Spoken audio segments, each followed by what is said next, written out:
ఈరోజు ఉదయకాల సమయం కొరకు నేను దేవునికి కృతజ్ఞతాస్తుతులు చెల్లిస్తూ ఉన్నాను. ఈరోజు వాక్య ధ్యానం కొరకు అపోస్తుల కార్యము 6వ అధ్యాయము 15వ వచనమును చదువుకున్నా. సభలో కూర్చున్న వారందరూ అతని వైపు తేరి చూడగా అతని ముఖము దేవదూత ముఖము వలె వారికి కనబడెను. శనివారము ఉదయమున మనము యేసు ప్రభు తన ముఖమును చెక్కుముక్కి రాయి వలె చేసుకొని నీ స్థానం లేదా నా స్థానం లేదా మన స్థానములో ఉండి ఆ నిందలను అవమానములను ఏ విధంగా సహించి భరించాడో అనే విషయాన్ని మనం నేర్చుకున్నాం. ఈరోజు మనం నేర్చుకునే విషయం ఏమిటంటే, దేవుని యందు విశ్వాసం ఉంచిన అతని ముఖము దేవదూత ముఖము వల్లే వారికి కనబడెను అనే విషయాన్ని మనము ఈరోజు నేర్చుకున్నాం. దేవుని యందు విశ్వాసం ఉంచిన స్తేఫెను గురించి, అలాగే వాక్యంలో రాయబడినట్టుగా అతని ముఖము దేవదూత ముఖము వలె వారికి కనబడెను అనే ఈ విషయాన్ని మనం ఈరోజు నేర్చుకున్నాం. మొదటి శతాబ్దపు సంఘం యొక్క మొదటి హతసాక్షి అయిన స్తేఫెనును గురించిన విషయము మనందరికీ తెలుసు. ఈ స్తేఫెను అనువాడు మొట్టమొదటిగా ప్రారంభించబడిన సంఘం యొక్క, క్రొత్తగా జన్మించిన సంఘం యొక్క ప్రారంభ విశ్వాసి అయి ఉన్నాడు. అయితే ఆ దినములలో విశ్వాసుల సంఖ్య విస్తరించుచున్నందున అతడు ఆహారపు బలల యొద్ద విశ్వాసులకు పరిచర్య చేయుట కొరకును వారిని ఆహార విషయంలో చూచుకొనుటకు అపోస్తలులు అతనిని నియమించి ఉన్నారు. అంతేకాకుండా అతడు మంచి సాక్ష్యం కలిగి ఉన్నవాడు, దేవుని ఆత్మతో పరిపూర్ణుడైనవాడు, దేవుని ఆత్మ యొక్క జ్ఞానం గలవాడై ఉన్నాడు. ఈ సహోదరునికి ఉన్న ఉత్సాహాన్ని కాస్త మనం చూద్దాం. వాస్తవానికి అతడు విశ్వాసులకు ఆహారాన్ని పంచిపెట్టే పరిచర్య కొరకే ఎన్నుకోబడ్డాడు. కానీ అతడు ఆహారాన్ని పంచిపెట్టడం కొరకే తన పరిచర్యను పరిమితం చేసుకోలేదు. కానీ అతడు దేవుని వాక్యాన్ని ప్రజల వరకు చేర్చాడు. అతడు గొప్ప కార్యాలు కూడా చేశాడు. అతని ద్వారా అద్భుత కార్యములు కూడా జరిగాయి. దేవుని ఆత్మ అతన్ని తన చేతిలో తీసుకొని వాడుకున్నాడు. అతను విశ్వాసంతో మరియు శక్తితో నిండుకున్న వాడై ఉన్నాడు. ఆ సమయం వరకు దేవుని ఆత్మ అపోస్తలుల ద్వారా అద్భుత కార్యములు, గొప్ప కార్యములు చేస్తూ ఉండేది. కానీ ఇప్పుడు దేవుడు స్తేఫెను ద్వారా కూడా ఈ గొప్ప కార్యములను ఏ విధంగా చేస్తున్నాడో కూడా మనం చూడొచ్చు, చదవచ్చు. అయితే ఇక్కడ ఎంతో గంభీరమైన విషయం ఏంటంటే, స్తేఫెను విశ్వాసంలో పరిపూర్ణుడు అనే విషయాన్ని దేవుని ఆత్మ ఇక్కడ మనకు చెప్తూ ఉన్నాడు. ఆహారం పంచిపెట్టుట అనే ఈ పని స్తేఫెనుకు అంత తేలికైన పనేమి కాదు. ఎందుకంటే జనసంఖ్య పెరుగుతోంది కాబట్టి ఆ పని ఎంతో అలసిపోయే పనిగా ఉంది.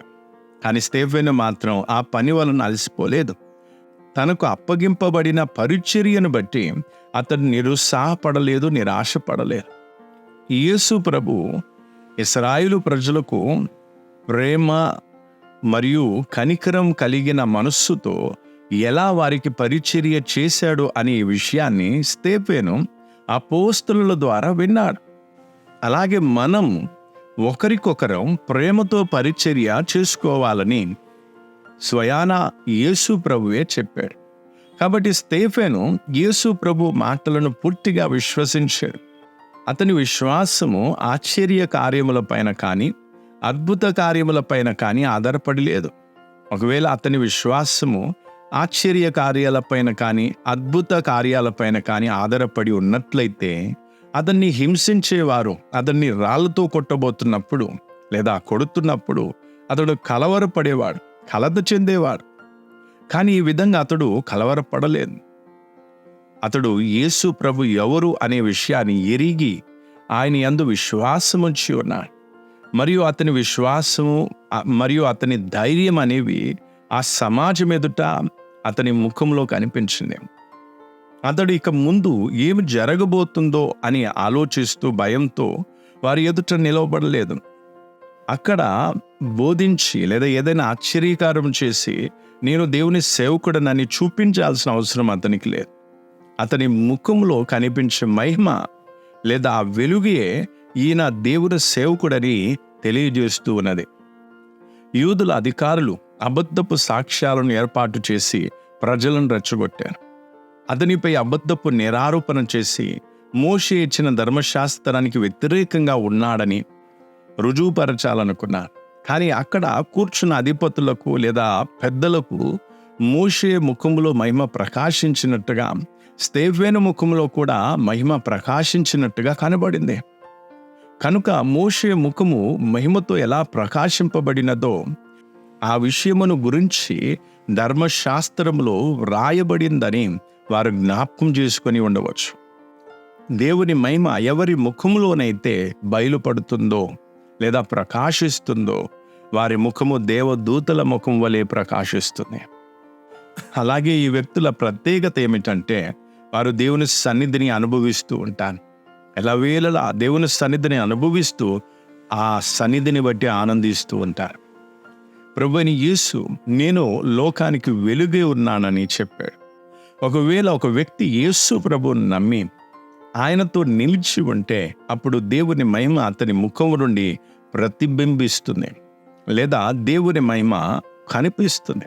వాస్తవానికి ఆ వ్యక్తి యొక్క అందం ప్రకృతి ప్రకారముగా అంత అందముగా ఉండకపోవచ్చు. శరీరం చాలా బలహీనంగా ఉండవచ్చు. ఈ లోకానుసారంగా అంత అందంగా ఉండకపోవచ్చు. కానీ అలాంటి ముఖంలో నుండి దేవుని మహిమ ప్రకాశిస్తుంది లేదా కనిపిస్తుంది. స్తేఫేనును హింసించాలనుకున్న వారు అతనిపై అబద్ధపు ఆరోపణలు తెచ్చారు. కానీ సాతాను యొక్క ఏ ఆయుధము కూడా దేవుని మహిమతో ప్రకాశించి అతని ముఖమును నిరాశపరచలేకపోయింది. రండి, మనల్ని మనం పరిశీలించుకొని చూసుకుందాం. మనకు వచ్చే కష్టాలలో, కలవరాలలో మన ముఖములో దేవుని మహిమ ప్రకాశిస్తుందా? మనం ఇంకా ఆశ్చర్య కార్యములు, అద్భుత కార్యములు లేదా ఆశీర్వాదాల కోసం ఎదురు చూస్తున్నామా? ఒకవేళ మనం సంతోషంగా లేకుంటే మన ముఖము నిరాశతో నిండుకొని ఉంటుంది. మన ముఖము మనలోని వ్యక్తిత్వమునకు అర్థమై ఉంది. ఒకవేళ మనలోని వ్యక్తి అనగా అంతరంగ పురుషుడు దేవుని సన్నిధిలో ఆనందిస్తున్నట్లయితే అప్పుడు ఒక విశ్వాసైన వ్యక్తి తన బాహ్య రూపమును అలంకరించుకున్నట్టుకు అద్దం ముందు నిలబడి అందాన్ని పెంచుకోవడానికి సమయాన్ని వృధా చేయాల్సిన అవసరం ఉండదు. దానికోసం ఇతడు కష్టపడాల్సిన అవసరం ఉండదు. ఇతరులు మన ముఖము నుండి దేవుని మహిమను చూచి దేవుని స్తుతించేలా మన ముఖము నుండి దేవుని మహిమ ప్రకాశింప చేయాలని మనం దేవునికి ప్రార్థన చేద్దాం. రండి, మనం ప్రార్థన చేసుకుందాం. కృపా కనికరము గల మా తండ్రి, నీ వాక్యం కొరకు మేము నీకు కృతజ్ఞతాస్తుతులు చెల్లిస్తూ ఉన్నాం. స్తేఫేను ముఖము అతని హింసించే వారి ముందు దేవదూతల ముఖం వలె ప్రకాశించింది అని నీవు మా ఒక్కొక్కరితో మాట్లాడి ఉన్నా తండ్రి.